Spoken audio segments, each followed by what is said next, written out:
mabuting Time. pastol. Okay, so dako tayo sa 7 minutes na pagtatanong. Bro Mario, your time start na. Bro Mario, nakamute. Okay, rinig Yan. na ako, bro Rasa. Dinig bro, proceed bro. O, yan. Sabi mo, yung mga anak ng kaharian na tinapon, mga goat, sabi mo yan, narinig ka ng maraming tao, wag kang magsisinungaling. Sabi mo, yung mga anak ng kaharian na tinapon, mga goat, yan. Sabi sa Mateo 13:38, ganito ang sabi. At ang mabuting binhi ay ito, ang mga anak ng kaharian. Sabi ng Biblia, ang wait lang, mabuting binhi ay mga anak ng kaharian. Wait lang bro Mario. Nagsisinungaling ka ba sa harap ng maraming mga tao? Wait lang bro Mario ha. Objection muna. Papahiya ka ngayon. Wait lang bro. Bro Rene, objection. Okay. Objection yan, fallacy yan, kasi Matthew 18 yung sinabi ko, immediate Objection din ako. Immediate wait lang. context. Objection din ako. Wait lang bro Mario, wait lang.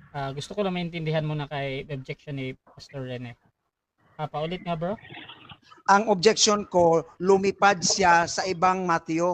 Ang sabi ko sa Matthew 18, klaro dyan, dyan ka magbase sa immediate context. Fallacy yan sa equivocation kasi nga hindi. Objection din ako. Okay. So, yan. Objection ka moderator. doon sa Mateo 18. Wala siyang karapatang sabihin policy. Yung tanong ko, unang-una, rebuttal to kahit anong tanong. At sabi niya kaganina, siya may sabi niyan yung mga goat, tinapon yung mga anak ng kaharian. Ang linaw, narinig siya ng maraming tao, wag kang sinungaling. Okay, so ganito. Mapapaya ka ngayon. Okay, so judgment Sumagot natin ka. mga kapatid. Ganito. So again mga kapatid, sa moderator kasi, hindi ako judge dito either that is true or not. Ang tinitake ko lang naman is yung question. Now, meron tayong 10 seconds na pagpapaliwanag. Doon mo sabihin kung ano yung problem doon sa tanong. Clarify question ako, moderator. Okay, 10 Bro, seconds. Rene, gagamitin mo. Okay, 10 seconds ako. Clarify question. So ganito muna. Wait lang bro Mario. Ganito muna.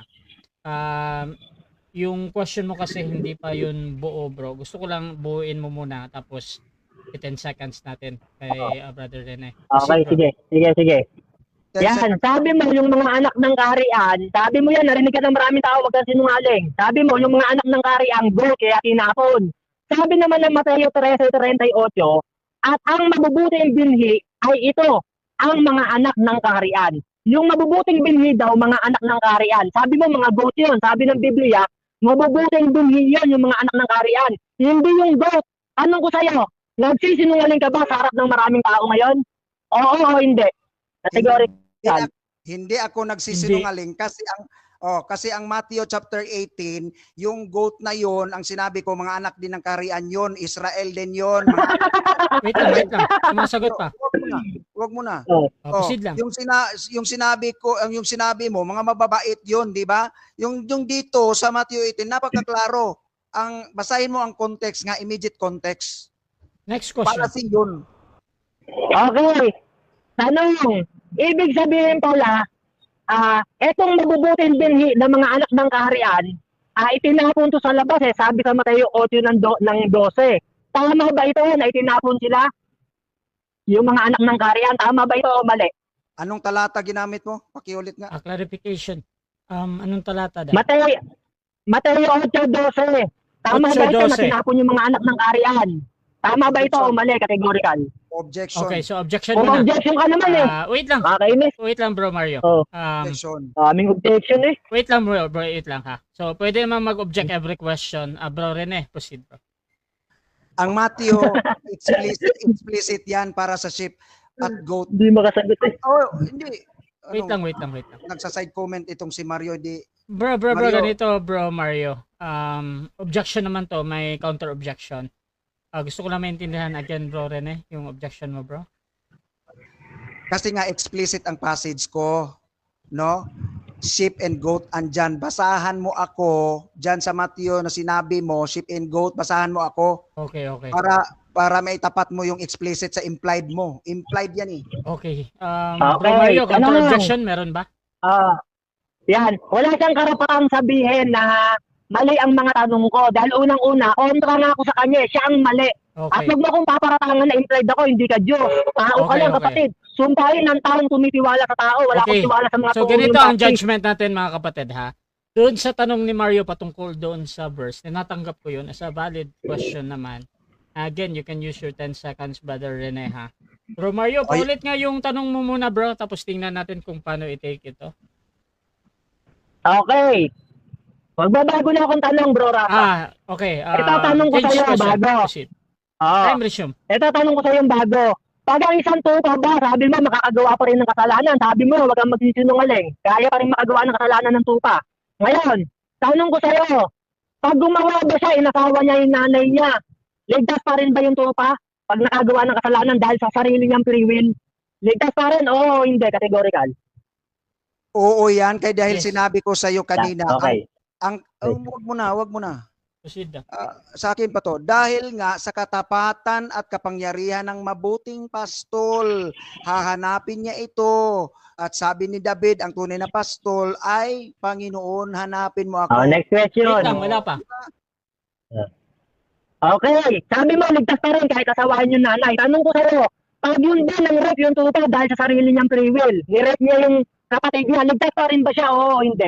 Kasi sabi mo, ligtas yun ng asawa ng nanay eh. Ligtas pa ba? Oo, hindi. 10 seconds sa Proceed. 10 seconds sa sagot. circular reasoning yan.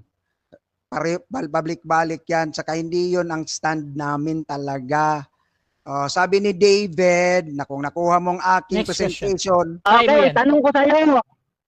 Sabi mo kanina, kahit nakasarahan yung nanay, ligtas pa rin eh. Sabi mo yan, huwag kang magsinungaling, may record to. Tanong ko sa'yo, pag inasawa ba na isang tutang ligtas na yung kanyang kapatid, ligtas pa rin ba siya? Oo, hindi. Categorical Inasawa yung sagot. kapatid. 10 seconds. Proceed. 10 seconds. Circular reasoning yun eh. Magkatulad din ang sagot niyan dahil Objection din ako. Walang objection, bro. objection. Sa 10 seconds. Oh, Proceed lang. Kasi sabi ni David, naligaw ako parang tupa, hanapin mo ako. Yun ang mga tunay na tupa. Dapat drugtungan mo siya. Kung yan ang sasabihin, patatawarin ng Panginoon question. dahil walang maliit at malaki. Okay, sabi mo, parehas ng sagot. Circling reason. Ibig sabihin, kahit asawahin din yung kapatid, ligtas pa din. Kagaya ng sagot mo kanina. Na kahit asawahin nanay, ligtas pa din. Ito, bago kong tanong.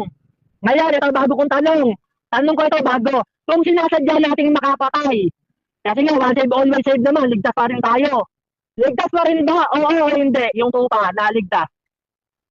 Nakapatay, ligtas pa din, oo, hindi. Objection. Mr. Objection. Moderator. Proceed. Affirmative. Policy of ano yan Objection din ako. Oh, yan. Unahin muna natin. Objection din May ako. counter objection lagi yan naman. Proceed Oo. lang. bro, Rene. Ano yan, false dilemma yan kasi dalawa lang ang papipilian. Meron pa namang pangatlo. Depende sa pagpatay. Kung pulis na kapatay ng kriminal, hindi siya, Okay. So, meron daw ibang pagpipilian. Counter objection, meron ba? Or magre-rephrase ng tanong? Okay, counter ko. Sabi niya kaganina, kinaklaro ko kasi yung mga sagot niya, moderator, kaya ganito ako magtanong. Sabi ko sa kanya kanina, pag yung nanay ba, inasawa, ligtas pa rin. Sabi niya, ligtas pa rin daw. Kahit daw yung ate asawahin, pag ligtas ka pa rin daw, sabi niya. Kaya tinatanong ko sa kanya, kung makapatay ba tayo, ligtas pa rin ba tayo? Inaklaro ko kung talagang ligtas talaga sa kanila eh. So, Ligtas dito, pa rin ba? Oo, hindi na. Categorical. eto mga kapatid, sa objection dito, meron daw ibang option dito, Brother Mario. At Bro Rene, kung pwede mong gamitin yung 10 seconds mo para doon Okay. sa ibang option. Proceed. Okay, gamitin ko ang 10 seconds, no? Kung nakapatay ang pulis dahil adik lumaban, kung pumasok yung magnanakaw, napatay ko, okay lang yun, sabi ng Bible.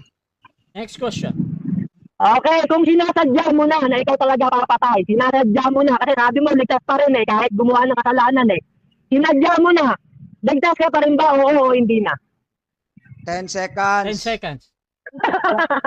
Kung ako ang pulis, lumaban ka, sasadyain ko talagang patayin ka. Kung ikaw magnanakaw, pumasok ka sa bahay ko, sasadyain ko talagang papatayin ka. Okay lang yun, sabi ng Bible. Next question. Ano, ligtas ka pa rin? Kahit makapatay ka, ligtas pa rin? Oo, hindi. Ligtas. Si David nga ilang napatay. Ligtas. Dahil nga, wag mo nang mag-side. Bro, sumasagot Okay. ka bro. Nadi-distract siya bro sa tawa mo. Proceed lang. Off mo na ang Brother Rasha. Off mo na yung time natin. Okay, proceed bro. Kapag ganitong klaseng debater, bro Rasha, bastos ito eh. Wag ganyan, bro. Tanong yan. Objection ako. Wait lang bro. Nagsa-side Wait lang, comment, wag kang magbastos na nagsalita pa ako, magsalita ka din. Ayan. So, ganito mga kapatid. Bro Mario, again bro, nadidistract yung ating sumasagot bro dun sa tawa mo. So, kung pwede ka namang tumawa, huwag ka lang mag-open cam. So, ayaw mag-open mic. So ganito, Pastor Rene, proceed ka Oh, pa rin sa sagot mo. Okay, 10 seconds. Si David nga, ilang ang napatay niya. Pero sabi niya, ligtas pa rin siya. Restore unto me the joy of my salvation. Depende sa pagpatay. Sinadya talagang pagpatay. Oh. Next question. Okay. Tanong ko sa'yo, ang kasalanan ba pwedeng mag-iwalay sa tao? Oo o hindi? Categorical. Sabi ng Bible yan. Pero, okay, 10 seconds, Proceed. 20 seconds. Pero kapag nag-repent ka, nag-confess ka, sabi ng Bible, patatawarin ka kung totoo kang tupa. Napakaklaro ang presentation ko kanina. Next question. Ayun, okay. Time na, seconds na lang. So mga kapatid, dyan nagtatapos ang second cross. Dako tayo sa rebuttal ng negative. Proceed, Brother Mario. Okay, magandang gabi sa inyo mga kapatid. Nakita nyo yung aral ng Calvinist pala, kahit mang-rape sila pumatay, ligtas pa rin daw. Ginamit pa si David. Tapos sinanong ko, kung asawawin mo nanay mo, ligtas ka pa rin ba? Sabi niya, oo. Huwag ka magsisinungaling, narinig ka ng mga tao. Tinanong ko siya yung pangalawa, sabi ko, kung asawawin mo yung kapatid mo na babae, ligtas ka pa rin ba? Sabi niya, oo, ligtas pa rin daw. Grabe kasamaan nyo. Kahit asawain ng kapatid, ligtas pa rin. Kahit asawain ng nanay, ngayon mapapahiya ka ngayon sa mundo. Unang-una, sinasabihan mo, implied ako, wala kang karapatan, lalo na hindi ka Diyos. Biruin mo, kasamaan mo palang pastor ka. Alam niyo mga kapatid, no? Malaking kasamaan gagawin nito sa lupa pag ito papakinggan natin. Kasi nga, sa kanila kahit mang-rape at pumatay, ligtas pa rin. Tapos delay pa kayo nung una. Ngayon, ganito mga kapatid, no? Pasok tayo sa mga talata. Ngayon, sabi sa Hebreo 10 ng 26 ng 27, sapagkat kung sinasadya natin ang ating mga pagkakasala, ay wala nang haing natitira pa patungkol sa kasalanan. Kundi isang kakilakilabot na paghihintay sa paghuhukom, at isang kabangisan ng apoy ang lalapon sa mga kaaway. Yan kapatid, no? Lalamunin kayo ng kabangisan ng apoy. Kasi ang ginagawa nyo, ligtas pa rin sa inyo kahit mang-rape pumatay. Alam nyo, malaking kasama ang gagawin nyo sa mundo. Alam nyo, sabi ng Biblia, no? Sa Hebreo 10 ng 38, ang aking matuwid na lingkod ay mabubuhay sa pananampalataya. Datapos kung siya ay umurong, ay hindi kalulugdan ng aking kaluluwa. Pag umuurong pa lang isang mananampalataya, hindi kalulugdan ng Diyos. Sa kanila, kahit mang-rape pumatay, kahit umuurong ka na, tuwan-tuwa pa ang Diyos sa'yo. Sa Biblia, hindi ka nakalulugdan ng Diyos pag umuurong ka. Ito palang mga to, ligtas pa rin. Yan ba sinasabi mong implied ako dahil di ako nakapagtapos ng baptist? Umalis ako sa baptist dahil puro kasinungalingan ang turo ng baptist. Sasabihin mo, theology. Yung mga turo sa inyo, pambata at pandemonyo. Sabi ng Biblia sa Jeremias 17 ng 10, sumpain ng taong kumitiwala sa tao. Bakit ako magtitiwala sa mga turo ng baptist? Turo yan ng mga tao. Unang-una, hindi naman kayo tatag ng Diyos Tatag kayo ng demonyo. Bakit? Anong katunayan? Na kayo tatag ng mga demonyo. Kasi kayo lumipat sa mga aral ng demonyo. Ito sabi, unang Timoteo ng 4 ng 1. Ngunit hayag na sinasabi ng Espiritu na sa mga huling panahon, ang mga iba'y magsisitalikod sa pananampalataya at makikinig sa mga espiritong mapanghikayat at sa mga aral ng mga demonyo. Yan. Darating pala ang panahon, sabi ng Biblia, na hayag na sinasabi ng mga espiritu sa huling panahon, magsisitalikod sa pananampalataya ang iba at makikinig sa mga espiritong mapanghikayat at sa mga aral ng demonyo. Yan mga kapatid, no? Sino yung mga aral ng demonyo sa ating panahon? Yung nagtuturo na kahit mang-rape ka, asawain mo nanay mo, pumatay ka, ligtas pa rin. Yan yung mga aral ng demonyo. Malinaw yan mga kapatid. Kaya pala nung panahon ni Eva, saka ni Adan, sabi ng sa kanya nung serpent, hindi ka mamamatay pag kinain mo yan. Walang pagsalang mamamatay ka. Magiging parang Diyos ka pa nga Yan yan ang sabi. Sa kanila yan Osas yan One save, always save. Si Satanas nagtatago sa doktrina ng Osas. Kahit pumatay ka, ligtas ka pa rin. Asawain mo nanay mo, asawain mo kapatid mo. Tignan mo mga sinagot niya mga kapatid. Yan ba ang paniniwalaan nyo? Kayo pala ang isa sa napakasamang reliyon sa ating panahon. Alam nyo kapatid, no? Ganito ang sabi sa 2 Korinto ng 13 ng 5. Sabi diyan, Siyasatin nga ninyo ang inyong sarili sa pananampalataya. Subukin nga ninyo ang inyong sarili. Hindi ba ninyo nalalaman sa ganang inyong sarili na si Jesucristo ay nasa inyo, maliban na nga kung kayo'y mga itinakwil na. Yan mga kapatid, no? Mga itinatakwil na kayo ng Panginoon. Bakit? Ligtas pa rin kayo eh. Ginamit mo pa si David, nakapatay, ligtas pa rin. Pero pag gagamitin ng Old Testament, sasabihin nyo, hindi yan kasali, old na yan, nakanyo na tayo. Alam mo kapatid, no? Walang tinurong ganyan ng mga apostol. Na kahit pumatay, ligtas pa rin. Kahit mag-asawa ng kapatid mong babae, ligtas ka pa rin. Kahit asawahin mo nanay mo, ligtas ka pa rin. Meron ka bang mababasa sa Biblia niyan? Sige nga, basahan mo rin ako. Sasabihin mo, implied ako. Napakasama mo, parang Diyos. Hindi ka Diyos, kapatid. Hindi na ako magtataka. Dahil sabi sa Mateo ng 13:13, kahit umunawa kayo ng umunawa, hindi kayo makakaunawa. Bakit? Sabi sa Mateo ng 13:19, ang hindi nakakaunawa ay pinaroroonan ng masama. Kayo yun. Kaya pala hindi kayo makaunawa, merong masamang pumaparoon sa inyo. Anong katunayan? Sino ang masamang bumubulag sa inyo? Ikalawang Korinto ng 4:4, ang lahat ng sa kanya hindi nagsisampalataya ay binulag na ng Diyos ng karamaan ng sanlibutan ito. Kayo yun, mga binulag kayo. Bakit? Kahit mang-rape kayo, pumatay, ligtas pa rin eh. Biruin nyo, ilalive mo pa sa maraming tao, papanoorin to ng maraming mga tao. Ligtas pa rin kahit asawahin nanay. Pati ate, aasawahin, ligtas pa rin. Grabe, gagawin nyo sa mundo. Sisirain nyo ang mundo, kayong mga Calvinist. Grabe, kayong Baptist pala. Baptist ka pala, no? Kala ko Calvinist ka, sorry sa Calvinist. Itong mga Baptist, mga kapatid, ligtas pa rin kahit asawahin nanay, pati ate.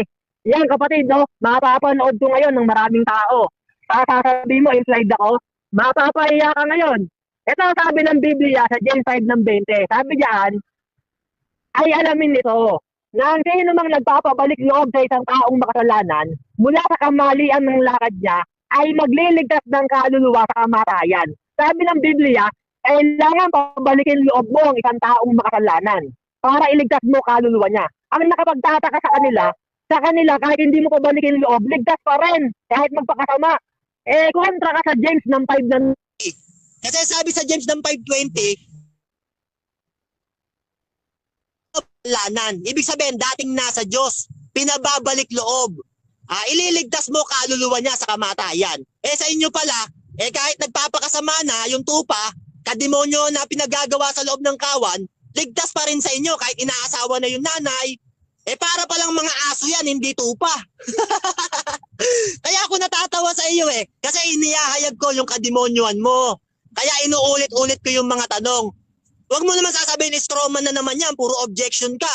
Kasi kanina pa sa laban natin, ang dami mong objection Nagtataka ako, hindi ka makasagot ng direkta, puro objection ka Alam nyo kapatid, no? Malaki kasama ang gagawin mo sa mundo. Maraming mga tao mahihiwalay sa Diyos at magpapakasama dahil sa relihiyon yung mga Baptist. Ayan, ganito no? Sabi sa 2 Korinto ng 6:1, at yamang kalakip niyang gumagawa, ay ipinamamanik din naman namin sa inyo na huwag yung tanggapin ng walang kabuluhan ang biyaya ng Diyos. Sabi ng Biblia, no? Pwede palang tanggapin ng walang kabuluhan ang biyaya ng Diyos. Sa kanila, ligtas pa rin kahit tanggapin mo ng walang kabuluhan, kahit magpakasama ka. Sabi niya nga kaganina, kahit rapin daw yung nanay, asawain, pati ate, kahit papatay nga daw siya Kung sakaling pulis daw siya, papatay siya. Pag lumaban talaga, hindi ka pastor, kapatid, kawawa miyembro mo. Papatay ka. Ikaw may sabi niyan Sabi mo, pag lumaban, papatayin mo talaga Ikaw may sabi niya, narinig ka ng maraming tao, sabi mo, ligtas ka pa din. Biruin mo mga pinagsasasabi mo rito, nagkakalat ka na, kapatid, nakakaiya ka na ngayon sa laban natin. Nasaan na yung mga followers mo ngayon? Suporta pa sa'yo? Na ikaw, papatay ka, sabi mo, kung sakaling pulis ka, lumaban, papatayin mo talaga, ligtas ka pa din. Grabe, maraming lulukoyin kang mga membro mo, kawawa mga membro mo, kapatid.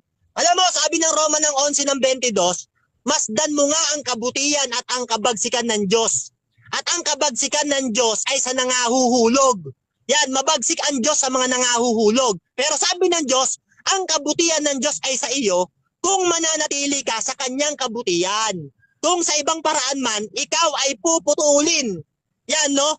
Kung puro kasamaan na pinaggagawa mo, yung bunga mo, puro kasamaan na, puputulin ka.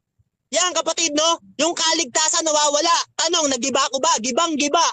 Anong katunayan na ang Diyos pumuputol at mahalaga ang gawa?